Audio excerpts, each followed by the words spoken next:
நண்பர்களே, இந்த வீடியோவில் நம்ம என்ன பார்க்க போகிறோம்னு பார்த்தீங்கன்னா, டிஎன்பிஎஸ்சி குரூப் 4 2025 ஜூலை மாதம் நடக்கிறதுக்கு. இப்போ நம்மக்கிட்ட 6-7 மாதங்கள் வந்து நம்மக்கிட்ட கையில் இருக்குது. இந்த 6-7 மாதத்தை நம்ம பயன்படுத்தி நம்ம எப்படி படித்து டிஎன்பிஎஸ்சி குரூப் 4 பாஸ் பண்ணலாம். குறிப்பாக வந்து இல்லத்தரசிகள் மற்றும் வேலைக்கு போகிறவங்க, அவங்க வந்து டிஎன்பிஎஸ்சி குரூப் 4 எப்படி அப்ரோச் பண்ணலாம், நம்ம ஸ்டடி பிளான் எப்படி இருக்கலாம் அப்படிங்கிறத இந்த வீடியோவில் பார்க்க போகிறோம். வாங்க பார்க்கலாம். ஃபஸ்ட்டு டிஎன்பிஎஸ்சி படிக்கிறதுக்கு நம்மக்கிட்ட என்னென்ன பொருள் வேணும்னு பார்த்தோம்னா, ஃபஸ்ட்டு வந்து ஸ்மார்ட் ஃபோன், ரெண்டாவது வந்து புக்ஸ் டவுன்லோட் பண்ணுறது, மூணாவது அர்ப்பணிப்பு. போட்டித் தேர்வுக்கு படிக்கிறவங்ககிட்ட முக்கியமாக இருக்க வேண்டிய முதல் பொருள் என்னென்னு பார்த்தோம்னா ஸ்மார்ட் ஃபோன் நண்பர்களே. ஸ்மார்ட் ஃபோனை வச்சு நம்ம வந்து எந்த போட்டித் தேர்வுக்கு வேணாலும் படிக்க முடியும். இப்போ டிஎன்பிஎஸ்சி குரூப் 4 படிக்கிறதுக்கு இது எப்படி உதவும்னு பார்த்தோம்னா, நமக்கு தேவையான புக்ஸை வந்து நம்ம அதில் டவுன்லோட் பண்ணிக்கலாம். ரெண்டாவது, நமக்கு தேவையான யூடியூப் வீடியோஸ், அதாவது எக்ஸாம் சம்மந்தப்பட்ட யூடியூப் வீடியோஸ் பார்க்க நமக்கு வந்து ஸ்மார்ட் ஃபோன் தேவை. மூணாவது பார்த்தோம்னா, நமக்கு தேவையான தகவல்கள் வந்து கூகுளில் தேடி நம்ம வந்து பயன்படுத்திக்கலாம். அதுக்கு வந்து முக்கியமாக நமக்கு ஸ்மார்ட் ஃபோன் தேவை. ரெண்டாவது, அந்த ஸ்மார்ட் ஃபோனில் புக்ஸை வந்து நம்ம டவுன்லோட் பண்ணிக்கலாம். ஏன்னா போட்டித் தேர்வுக்குன்னு நம்ம வந்து வெளியிலேருந்து ஸ்கூல் புத்தகங்களை வாங்கும்போது அது வந்து தேவையில்லாமல் வீட்டில் வந்து இடத்த அடைச்சிக்கிட்டு தான் இருக்கும். ரெண்டாவது விஷயம், அதை வந்து நம்ம எல்லாத்தையும் எல்லா நேரங்களையும் நம்ம வெளியில் கொண்டு போக முடியாது. அதனால் ஸ்மார்ட் ஃபோனில் நம்ம புக்ஸை டவுன்லோட் பண்ணிட்டோம்னா நம்ம எங்கேருந்து வேணாலும் எப்படி வேணாலும் நம்ம படிச்சுக்கலாம். மூணாவதாக, போட்டித் தேர்வுக்கு படிக்கிறவங்ககிட்ட இருக்க வேண்டிய முக்கியமான விஷயம் என்னென்னு பார்த்தோம்னா, அதாவது கண்ணுக்கு புலப்படாத உளவியல் ரீதியான ஒரு விஷயம் என்னென்னு பார்த்தோம்னா அர்ப்பணிப்பு.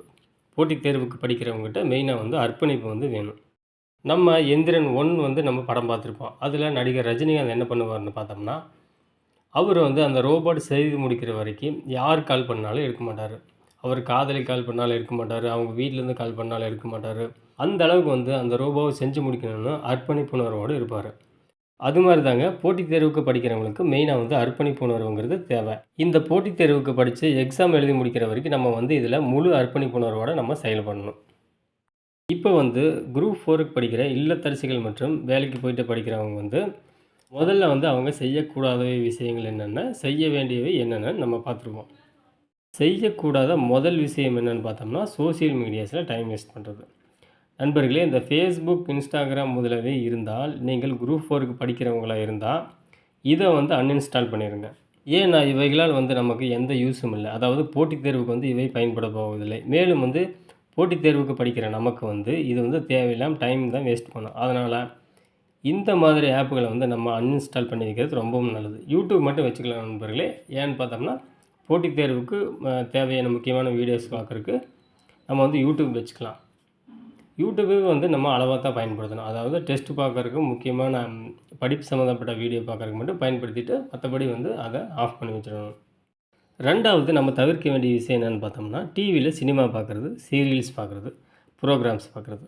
இப்போதைய இளம் பெண்கள் என்ன பண்ணுறாங்கன்னு பார்த்தோம்னா, அதிகமாக வந்து சீரியல் பார்க்க ஆரம்பிச்சிட்டாங்க. அதாவது நாடகங்கள் பார்க்க ஆரம்பிச்சிட்டாங்க. அதாவது 16 வயசுலேருந்தே நாடகங்கள் பார்க்க ஆரம்பிச்சிட்டாங்க. அதுவும் இல்லாமல் பல்வேறு டிவி சேனல்களில் வெளியிடுற ப்ரோக்ராம்ஸும் நிறைய பேர் பார்த்து டைம் வேஸ்ட் பண்ணுறாங்க. இது வந்து நம்மளுக்கு தேவையில்லாமல் நேர விரயத்தை தான் உண்டாக்கும். அதுவும் மட்டும் இல்லாமல் இது வந்து நமக்கு வாழ்க்கையில் பயன்பட போகிறதில்ல. ஒரு விஷயத்துக்காக மட்டும் நம்ம வந்து டிவியை யூஸ் பண்ணிக்கலாம். அது எதுக்காகன்னு பார்த்தோம்னா நியூஸ் பார்க்குறதுக்கு. அதாவது தினமும் ஒரு அரை மணி நேரம் மட்டும் நம்ம நியூஸ் பார்க்கலாம் நண்பர்களே, காலையில் அல்லது நைட்டு. குறிப்பாக வந்து நான் பரிந்துரைக்கிறது என்ன சேனலில் பார்த்தோம்னா, டிடி நியூஸ் தமிழ், அதை வந்து பார்க்கலாம். அதாவது அரை மணி நேரம் மட்டும் ஒரு நாளைக்கு பார்க்கலாம். அடுத்ததாக நீங்கள் பண்ண வேண்டிய விஷயம் என்னென்னு பார்த்தோம்னா, ஃப்ரெண்ட்ஸ் சர்க்கிள், அதாவது நண்பர்களுடன் ஊர் சுற்றுவது, நண்பர்களுடன் அரட்டை அடிப்பது முதலானவற்றை வந்து நம்ம தவிர்க்க வேண்டும். முடிஞ்ச அளவுக்கு வந்து நண்பர்களே, நம்ம வந்து நம்ம ஃப்ரெண்ட்ஸுக்கிட்ட சொல்லிடலாம். இந்த மாதிரி நான் எக்ஸாமுக்கு படிக்கிறேன், அதனால் வந்து நான் வீட்டில் போய் படிக்கணும் அப்படின்னு சொல்லிவிட்டு நீங்கள் வந்து அங்கேருந்து கிளம்பி வந்துடலாம். இல்லைன்னா உங்கள் நண்பரையும் வந்து நீங்கள் எக்ஸாமுக்கு படிக்க வைக்கலாம். அடுத்ததாக வந்து நம்ம அதிகமாக வந்து இந்த திருமண விழா, அப்புறம் புதுமனை புகு விழா, இந்த மாதிரி விழாக்களுக்கு வந்து நம்ம குறிப்பாக செல்வதை தவிர்க்கணும். அதாவது முக்கியமான விழாக்களுக்கு மட்டும் நம்ம செல்லலாம். ஆனால் பெரும்பாலான விழாக்களுக்கு நம்ம வந்து செல்வதை தவிர்க்கணும். மேலும் வந்து அந்த விழாக்களுக்கு போனாலும் அதிக நேரம் வந்து அங்கே செலவிடக்கூடாது. சீக்கிரமாக நம்ம படிக்கிற இடத்துக்கு வந்துடணும். ஏன்னா வந்து நம்ம இந்த மாதிரி தவிர்க்கும் போது நமக்கு படிக்கிறதுக்கு நிறைய டைம் கிடைக்கும். அதுக்காக தான் இதை நான் சொல்கிறேன். அடுத்ததாக தவிர்க்க வேண்டிய விஷயம் என்னென்னு பார்த்தோம்னா, லவ்வர்ஸ் ஸ்பீச். நண்பர்களே, இந்த சமுதாயத்தில் வந்து காதலர்களும் தவிர்க்க முடியாதவர்களாக இருக்கிறார்கள். அதாவது நிறைய பேர் வந்து இப்போதைக்கு லவ்வர்ஸாக கூட இருக்கிறாங்க. ஹவர்ஸ் பொதுவா பார்த்தோம்னா, 1/4 மணி நேரம், 1/2 மணி நேரம், ஏன் 1 மணி நேரம் கூட பேசுறாங்க. இந்த மாதிரி பேசும்போது வந்து அவங்களுக்கு தேவையில்லாத டைம் வேஸ்ட் தான் ஆகுது. இப்போ போட்டித் தேர்வுக்கு படிக்கிறவங்க, ஒரு வேளை லவ்வர்ஸா இருந்தா, எதிர் தரப்பினர்கிட்ட வந்து நம்ம வந்து போட்டித் தேர்வுக்கு படிக்கிற விஷயத்த சொல்லி, அவங்களையும் படிக்க வைக்கலாம். இல்லன்னா, படிக்கணும்னு காரணத்த சொல்லி, நம்ம பேசுற நேரத்த வந்து நம்ம குறைச்சுக்கலாம். முடிஞ்ச அளவுக்கு நண்பர்களே, ஒரு நாளைக்கு 5 நிமிடம், 10 நிமிடம் தான். அதற்கு மேல பேசினா, நம்ம வாழ்க்கைக்கு அது உதவாது. அப்புறம் திருமணம் செய்த பின்னாடி தேவையில்லாத பிரச்சனைகளுக்கும் அது வழிவகுக்கும். இப்போ போட்டித் தேர்வுக்கு படிக்கிற, ஜாபுக்கு போறவங்களும், இல்லத்தரசிகளும் செய்ய வேண்டியவை என்னென்னன்னு பார்த்துடலாம். ஃபர்ஸ்ட்டு வந்து அன்றாட கடமைகள். அதாவது இல்லத்தரசிகளானாலும், வேலைக்கு செல்கிறவர்களானாலும் வந்து தங்களது அன்றாட கடமைகளை செஞ்சு முடிச்சிடணும். என்னென்னன்னு பார்த்தோம்னா, இல்லத்தரசிகள் வந்து தங்களது வீட்டு வேலைகள வந்து குறிப்பா எந்தவித தொய்வும் இல்லாமல் செஞ்சு முடிக்கணும். அதே மாதிரி வேலைக்கு போறவங்க வந்து வேலைக்கு போயிட்டு வரணும். அதாவது அவருடைய கடமையான வேலைக்கு போறத வந்து போயிட்டு வந்துரணும். ஏன் நான் இத சொல்றேன்னு பார்த்தீங்கன்னா, போட்டித் தேர்வுக்கு படிக்கிறவங்க தங்களது கடமையை வந்து செய்ய மறந்துட்டீங்கன்னா, அதாவது செய்யாமல் விட்டுட்டீங்கன்னா, இதனால் வந்து குடும்பத்தில அல்லது வீட்ல வந்து தேவையில்லாத பிரச்சனைகள் வந்து எழும். அதாவது உதாரணமா குழந்தைகள் இருந்தா, குழந்தைகள கவனிக்காம போட்டித் தேர்வுக்கு படிச்சா தேவையில்லாத பிரச்சனைகள் வரும். அதுக்காக நான் வந்து அன்றாட கடமைகள வந்து இவங்க வந்து முதல்ல செஞ்சிரணும்னு நான் சொல்றேன். 2வது வந்து தூக்கம் மற்றும் உணவு. போட்டித் தேர்வுக்கு படிக்கிறவர்கள் நண்பர்களே, ஒரு நாளைக்கு குறைந்தபட்சம் 8 மணி நேரம் கட்டாயமாக அவர்கள் தூங்க வேண்டும். தங்களது தூக்கத்தை வந்து எந்தவித காம்ப்ரமைஸும் இல்லாமல் பாதுகாத்துக் கொள்ள வேண்டும். முடிந்தளவு நண்பர்களே, நைட்டு வந்து படிக்கிறத தவிர்த்துருங்க. ஏன்னா, நைட்டு வந்து தூக்கத்துக்கு ஒதுக்கிருங்க. பகல்ல கிடைக்கிற நேரத்த வந்து நம்ம யூஸ்ஃபுல்லா பயன்படுத்தி, பகல் நேரங்கள்ல நம்ம படிக்கணும். இது எப்படி இருக்கணும், போட்டித் தேர்வுக்கு படிக்கிறவங்க கட்டாயம் செய்ய வேண்டிய ஒரு விஷயம் வந்து தூக்கம். அவங்க வந்து நல்லா தூங்கணும். அதாவது குறைஞ்சது 8 மணி நேரமாவது அவங்க வந்து தூங்கணும். டைம் வேஸ்ட் பண்ணக்கூடாது. கிடைக்கிற நேரத்தில படிக்கணும். அடுத்தது வந்து சரியான உணவு. அதாவது போட்டித் தேர்வுக்கு படிக்கிறவங்க, போட்டித் தேர்வுக்கும் படிப்பாங்க, வேலையும் செய்வாங்க, இல்லத்தரசியாவும் இருப்பாங்க. இவங்க வந்து இதனால அந்த மன உளைச்சல வந்து சரியா சாப்பிடாம இருப்பாங்க. அப்படி இருக்கக்கூடாது. முடிந்த அளவு அந்தந்த நேரத்தில வந்து சரியான நல்ல உணவுகளை வந்து நம்ம சாப்பிட்டு விட வேண்டும். அப்பதான் வந்து படிக்கிறதுக்கும், வேலை செய்றதுக்கும் வந்து நம்ம மைண்ட் வந்து ஃப்ரெஷ்ஷா வேலை செய்யும். இல்லத்தரசிகளானாலும், வேலைக்கு செல்கிறவர்களானாலும், மேற்கண்ட இந்த செயல்களை செய்யும்போது நண்பர்களே, எப்படியும் குறைந்தபட்சம் 2 மணி நேரமாவது ஒருவருக்கு வந்து சேவ் ஆகும் நண்பர்களே. அதாவது 2 மணி நேரமாவது நேரம் வந்து மிச்சமாகும். அந்த நேரத்தில் நம்ம படிக்கலாம். சிலருக்கு வந்து 6 மணி நேரம் மிச்சமாகும். சிலருக்கு வந்து 4 மணி நேரம் கிடைக்கும். ஆனால் குறைந்தபட்சம் அனைவருக்குமே 2 மணி நேரங்களாவது கிடைக்கும். இந்த குறைந்த நேரத்தில் நம்ம எப்படி படிக்கலாம்னு பார்த்தோம்னா நண்பர்களே, இந்த நமக்கு கிடைக்கிற நேரத்த வந்து 3ஆ பிரிச்சுக்குவோம். அதாவது 40% வந்து தமிழுக்கு நம்ம குடுத்துறணும். 40% தமிழுக்கு நம்ம குடுக்கணும் நண்பர்களே. நமக்கு கிடைக்கிற நேரத்தில 40% தமிழுக்கு. 20% வந்து கணக்கு குடுக்கணும் நண்பர்களே. அதாவது ஆப்டிட்யூட்.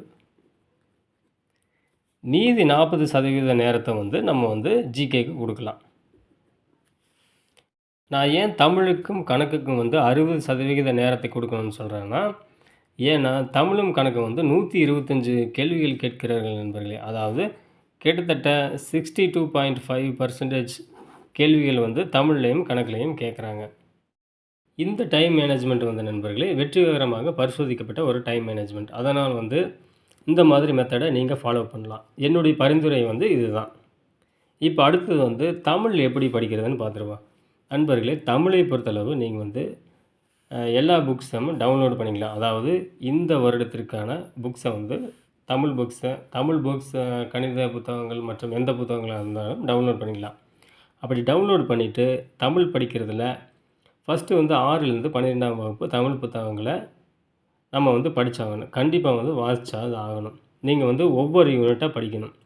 அப்படி ஒவ்வொரு யூனிட்டும் படிச்சு முடிச்சது பின்னாடி, அதாவது முதல் வந்து உதாரணத்திற்கு 10ஆம் வகுப்பு தமிழ்ல முதல் யூனிட் படிச்சிட்டோம்னா, நம்ம அந்த யூனிட்டுக்கான டெஸ்ட்ட வந்து யூடியூப்ல நம்ம பார்க்கணும். அதாவது டெஸ்ட் வீடியோக்கள யூடியூப்ல பார்க்கணும். அப்படி பார்க்கும்போது நண்பர்களே, நமக்கு வந்து அந்த பாடமும் ஞாபகமா இருக்கும். நமக்கு வந்து அந்த பாடத்திலிருந்து கேள்விகள் வந்து எப்படி கேட்பார்கள் அப்படிங்கிற ஐடியாவும் நமக்கு வரும். அதனால வந்து கண்டிப்பா ஒரு யூனிட்ட படிச்சு முடிச்ச பின்னாடி, அந்த யூனிட்டுக்கான டெஸ்ட் வீடியோக்கள யூடியூப்ல பார்க்கணும் நண்பர்களே. இப்போ வந்து இந்த மாதிரி ஒவ்வொரு யூனிட்டா படிச்சு நம்ம வந்து ஒரு ஒரு வகுப்பிற்கான புத்தகத்த வந்து நம்ம படிச்சு முடிச்சுட்டோம். உதாரணத்திற்கு 8ஆம் வகுப்பு தமிழ் புத்தகத்த நம்ம முழுசா படிச்சு முடிச்சுட்டோம். அப்படி முழுசா படித்து முடித்து எல்லா டெஸ்ட்டையும் பார்த்த பின்னாடி என்ன பண்ணணும்னு பார்த்தோம்னா, மாக் டெஸ்ட் வந்து நம்ம கண்டக்ட் பண்ணி பார்க்கணும். அதாவது யூடியூப்பில் மாக் டெஸ்ட் வீடியோக்களை நம்ம வந்து பார்க்கணும். நண்பர்களே, யூடியூப்பில் மாக் டெஸ்ட் வீடியோக்களை பொறுத்தளவு நம்ம சேனலில் வந்து கேள்வியின் தரம் வந்து ரொம்பவும் ஹை குவாலிட்டியாக, அதாவது ரொம்பவும் எஃபோர்ட் போட்டு எடுக்கப்பட்ட கேள்விகளாக இருக்கும். அதனால் வந்து நீங்கள் தாராளமாக மாக் டெஸ்ட்டுக்காக நம்ம சேனலில் இருக்கிற வீடியோக்களை வந்து பார்க்கலாம். இப்போ கணிதத்தை பொறுத்தளவு நம்ம எப்படி படிக்கலான்னு பார்த்தோம்னா நண்பர்களே, 6லிருந்து 10ஆம் வகுப்பு புத்தகங்களை வந்து கணித புத்தகங்களை நம்ம டவுன்லோட் பண்ணிக்கணும். டவுன்லோட் பண்ணிவிட்டு இதை படிக்கிறதுனா நமக்கு வந்து அதிகமாக நேரம் விரயமாகும் நண்பர்களே. என்னுடைய பரிந்துரையின்படி நீங்கள் பண்ண வேண்டிய முதல் விஷயம் என்னென்னு பார்த்தோம்னா, நம்ம யூடியூப் சேனலில் கணிதத்திற்கான பிரத்யேக வீடியோக்கள் வந்து உள்ளன. ப்ளேலிஸ்ட்டில் போய் நீங்கள் கணிதத்தில் இருக்கிற எல்லா வீடியோக்களும் பார்த்துட்டிங்கன்னா, மேக்ஸ் புக்கை படிக்கும்போது இந்த வீடியோக்கள் வந்து நம்ம பாடத்தை புரிஞ்சுக்கொள்ள நமக்கு உதவும். நண்பர்களே, கணித புத்தகத்தை படிக்கிறதும் படிக்காததும் உங்கள் விருப்பம். மேக்ஸை பொறுத்தளவு முடிஞ்ச அளவுக்கு எல்லா டாப்பிக்கையும் கவர் பண்ணி நான் வந்து வீடியோ வெளியிட்டுறேன். நீங்கள் வந்து நண்பர்களே நம்ம யூடியூப் சேனலில் இருக்கிற மேக்ஸ் வீடியோஸை பார்த்துட்டு, அதுக்கப்புறம் ஒரிஜினல் கொஸ்டின் பேப்பரில் மேக்ஸு சம்ஸை வந்து நீங்கள் வந்து ப்ராக்டிஸ் பண்ணி பார்க்கணும். சேனலில் வெளியிடுற வீடியோக்கள் மற்றும் நீங்கள் கொஸ்டின் பேப்பர் ப்ராக்டிஸ் பண்ணுறதை பொறுத்து நீங்கள் வந்து மேக்ஸில் 20லேருந்து 25 கேள்விகள் வரை நீங்கள் வந்து சரியாக எழுத முடியும் நண்பர்களே. அதாவது இந்த வீடியோக்கள்னால என்னால் வந்து 20 மதிப்பெண்களுக்கு வந்து கேரண்டி கொடுக்க முடியும். நீங்கள் பெர்ஃபார்மன்ஸ் பண்ணுறதை பொறுத்து 25 மதிப்பெண்கள் வரை எடுக்க வாய்ப்புள்ளது. இதுதான் வந்து நண்பர்களே தமிழுக்கும் கணக்குக்கும் படிப்பதற்கான ப்ரொசீஜர். அதாவது தமிழும் வந்து நம்ம வந்து ஒரிஜினல் கொஸ்டின் பேப்பரை ப்ராக்டிஸ் பண்ணி பார்க்கணும். அதே மாதிரி டெஸ்ட் வீடியோக்கள் பார்க்கணும். கணிதத்துக்கும் அதே மாதிரி வந்து நம்ம பண்ணணும். இப்போ வந்து நண்பர்களே ஜிகே வந்து நம்ம எப்படி படிக்கலாம், இதை வந்து நம்ம எப்படி அப்ரோச் பண்ணலாம் அப்படிங்கிறத இது குறித்து நான் தனி வீடியோ போடுறேன். நீங்கள் தொடர்ந்து நம்ம சேனலை ஃபாலோ பண்ணுங்கள். நன்றி நண்பர்களே. இந்த வீடியோ உங்களுக்கு பிடிச்சிருந்தால் லைக் பண்ணுங்கள், ஷேர் பண்ணுங்கள், கமெண்ட் பண்ணுங்கள், சப்ஸ்கிரைப் பண்ணுங்கள். நன்றி.